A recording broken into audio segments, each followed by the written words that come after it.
فروخ حبیب نے تحریک انصاف کو خیرباد کہہ دیا۔ استحکام پاکستان پارٹی میں شامل ہو گئے۔ استحکام پاکستان پارٹی کے مرکز میں پریس کانفرنس کے دوران فروخ حبیب کا کہنا تھا کہ ان کے پاس دو ہی راستے تھے، حضرت آدم علیہ السلام کے راستے پر چلیں یا شیطان کے۔ پرامن جدوجہد کی بجائے تشدد کا راستہ اختیار کیا گیا۔ چیئرمین پی ٹی آئی کی ذہن سازی کی وجہ سے لوگ فوج کے خلاف نکلے۔ قابل لوگوں کو ٹیشو پیپر کی طرح استعمال کر کے پھینک دیا گیا۔ سابق وزیر اعظم کو عدم اعتماد کے ذریعے آئینی طور پر ہٹایا گیا۔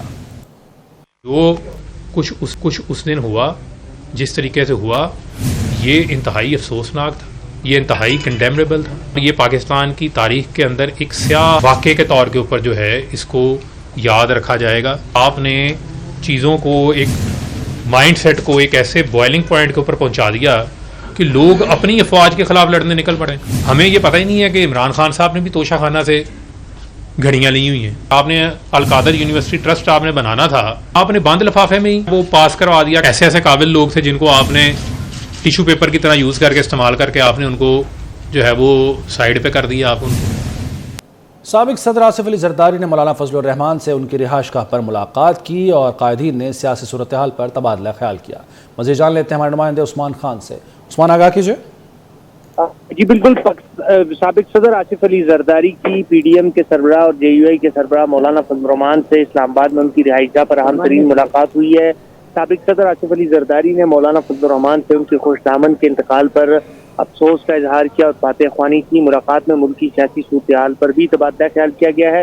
ملاقات ایک طویل عرصے بعد ہوئی ہے مولانا فضل الرحمان اور سابق صدر آصف علی زرداری کی، اور دونوں سیاسی جماعتوں کے ایک دوسرے کے بارے میں جو ہے بڑے سخت بیانات جو ہے وہ گزشتہ دنوں میں دیکھنے کو ملے ہیں، مگر آج سابق صدر آصف علی زرداری مولانا فضل الرحمان کے گھر آئے، ان سے تعزیت بھی کی اور ساتھ ہی ساتھ ملکی سیاسی صورتحال، آئندہ انتخابات اور سندھ کی سیاسی صورتحال پر گفتگو ہوئی ہے۔ جی ٹھیک ہے، بہت شکریہ آپ کا عثمان۔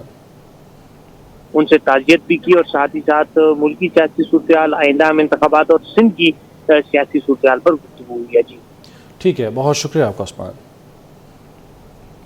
چیئرمین پی ٹی آئی کی مشکلات کم نہ ہو سکیں، سائفر کیس اڈیالہ جیل میں ہی چلے گا۔ پی ٹی آئی چیئرمین کو جیل ٹرائل کے خلاف ریلیف نہ مل سکا۔ اسلام آباد ہائی کورٹ نے فیصلہ سنا دیا۔ عدالتی فیصلے میں کہا گیا ہے کہ چیئرمین پی ٹی آئی خود اپنی سیکیورٹی کے حوالے سے متعدد بار خدشات کا اظہار کر چکے ہیں۔ جیل ٹرائل میں بدنیتی نظر نہیں آئی، تحفظات ہیں تو ٹرائل کورٹ سے رجوع کریں۔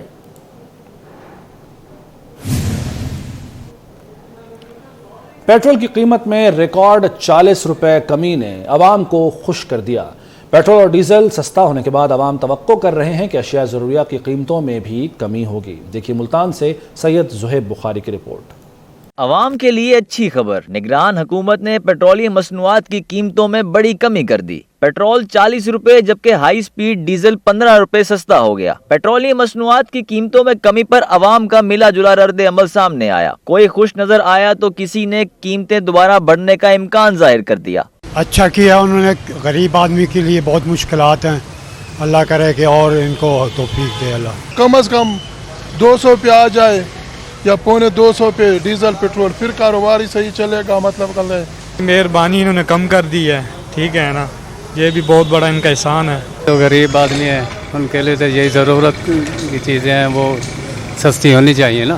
عوام بڑی تنگ تھی بھائی جان، مہنگائی اتنی ہو گیا، پیٹرول اب سستا ہونا چاہیے، بہت اچھا ہو گیا۔ میں تو کہتا ہوں یہ اور بھی کم ہو۔ ملتان کے شہریوں کا کہنا تھا کہ پیٹرولیم مصنوعات کی قیمتوں میں کمی کا اعلان خوش آئند ہے۔ امید ہے اب دیگر چیزوں میں بھی ریلیف ملے گا۔ گھی ہے، چینی ہے، یا اس کے علاوہ دوسری اپنا مصنوعات ہیں یا اپنا کرائے ہیں، وہ سب ویسے کے ویسے چلیں گے۔ اس چیز پہ عمل درآمد کرائے نا گورنمنٹ، پھر مزہ ہے۔ پیٹرول بڑھے تو فوراً ہی طور پر جو ٹرانسپورٹرز کرایہ بڑھا دیتے ہیں، اشیاء خرد و نوش کی قیمتوں میں بھی اضافہ ہو جاتا ہے، لیکن ابھی یہ 40 روپے رات کو کم ہوا ہے۔ 40 روپے کمی کی ہے تو اگلی بار انہوں نے مزید کمی کرنی ہے، اگلی بار انہوں نے 50 روپے بڑھا دینا ہے۔ آپ 40 روپے جو کمی ہوئی ہے اس کا عام آدمی کو تو ریلیف نہیں ملا، کتنا ریلیف ملا ہے؟ کمی کے بعد پیٹرول کی نئی قیمت 283 روپے 80 پیسے جبکہ ہائی سپیڈ ڈیزل کی قیمت 303 روپے 18 پیسے فی لیٹر ہو گئی۔ پیٹرولیم مصنوعات کی قیمتوں میں ریکارڈ کمی، پنجاب حکومت کا براہ راست فائدہ عوام کو پہنچانے کا بڑا فیصلہ۔ وزیر اعلیٰ پنجاب محسن نقوی نے قیمتوں میں کمی کے لیے 48 گھنٹے کی ڈیڈ لائن دے دی۔ ٹرانسپورٹ کرایوں میں 10% کمی کا ٹاسک۔ محسن نقوی کہتے ہیں کہ پیٹرولیم مصنوعات کی قیمتوں میں کمی کا حقیقی فائدہ عوام تک پہنچائیں گے۔ اشیاء ضروریہ اور ٹرانسپورٹ کرایوں میں بھی کمی کی جائے گی۔ آشوب چشم کے مریضوں کو کینسر کا انجیکشن لگانے کا انکشاف۔ وزیر صحت پنجاب ڈاکٹر جاوید اکرم کہتے ہیں کہ دواساز کمپنی کے بنائے ٹیکے درست تھے، ترسیل اور پیکنگ میں خرابی تھی۔ انجیکشن کو چھوٹی خوراک میں تبدیل کرنے سے مسئلہ ہوا، کولڈ چین بھی برقرار نہیں رکھی گئی۔ رپورٹ یہ ہے کہ اویسٹن ٹیکے میں نہیں تھی انفیکشن ہوئی جب اس کو ٹرانسپورٹ کیا گیا۔ یہ کہہ رہے ہیں کہ یہ ٹرانسپورٹیشن کا نقص تھا، نہ کولڈ چین مینٹین کی گئی، نہ انفیکشن فری ٹرانسپورٹیشن ہوئی۔ اور جہاں تک آپ کہہ رہے ہیں اس میں 400 ملی گرام کا بھی وائل تھا، جس سے 318 ٹیکے بنتے ہیں۔ ہم نے یہ سجیسٹ کر رہے ہیں، لیکن یہ فائنلائز جیسے انہوں نے کہا کہ کیبنٹ میں ہوگا after approval by health care commission جو ان کو اوورسی کرے گا۔ ہم یہ چاہتے ہیں کہ چلیں یہ جو اتنا بڑا سانیہ ہوا، بہت بڑا سانیہ ہے اور بہت افسوس ہے ہمیں، یہ کبھی بھی دوبارہ اس کا زیرو چانس ہونا چاہیے۔ پنجاب میں رواں ہفتے بدھ کو چھٹی نہیں ہوگی۔ نگران وزیر اطلاعات عامر میر نے اسموگ کی صورتحال بہتر قرار دے دی۔ وزیر تعلیم منصور قادر کہتے ہیں کہ صوبے میں اسکول فی الحال بند کرنے کی ضرورت نہیں۔ اسموگ میں کمی ہوئی اور پھر یہ قدرت کی جانب سے جو بارشیں ہیں اس وجہ سے بھی اس میں کافی کمی آئی ہے۔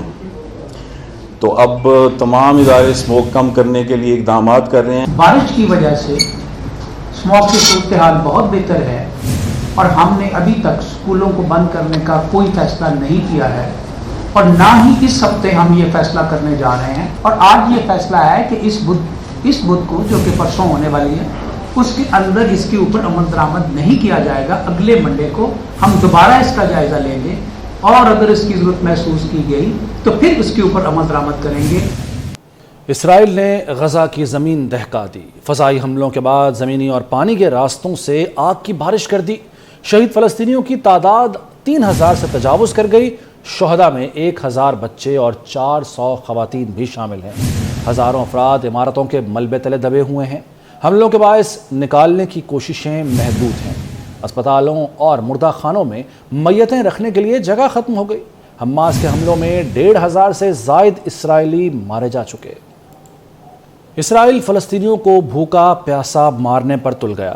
محاصرے اور بمباری کے باعث غزہ میں پانی، غذا اور ادویات کی شدید قلت ہے۔ اسپتالوں میں صرف ایک دن کا ایندھن رہ گیا۔ ہزاروں زخمیوں کی جان کو خطرہ ہے۔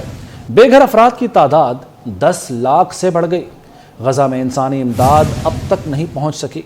اقوام متحدہ نے ہنگامی امداد کی اپیل میں کہا ہے کہ غزہ کا گلا گھونٹا جا رہا ہے۔ لگتا ہے دنیا انسانیت کھو چکی ہے۔ غزہ میں اسرائیل کے مظالم پر دنیا چیخ اٹھی۔ امریکہ کا یو ٹرن۔ جو بائیڈن نے غزہ پر اسرائیل کا قبضہ بڑی غلطی قرار دے دیا۔ قاتل اسرائیل کے وکیل امریکہ کو سعودی عرب میں خفت کا سامنا۔ امریکی وزیر خارجہ کے لیے سعودی ولی عہد محمد بن سلمان کی نو لفٹ۔ سعودی ولی عہد نے اینٹنی بلنکن کو ملاقات کے لیے گھنٹوں انتظار کرایا۔ مصر نے تل ابیب کے وحشیانہ حملوں کو اجتماعی تباہی سے تعبیر کر دیا۔ اسرائیل کی وحشیانہ بمباری کے باوجود غزہ کے شہریوں کے حوصلے آسمان پر ہیں۔ معمر فلسطینی خاتون نے ہمت اور حوصلے کی مثال قائم کر دی۔ کہا وہ کہاں جائیں گی، انہیں تو یہیں رہنا ہے۔ صہیونی فورسز کی بمباری میں خاتون معجزاتی طور پر بچ گئیں۔ میڈیکل ٹیم دوبارہ وہاں پہنچی اور خاتون کو ڈھونڈ نکالا۔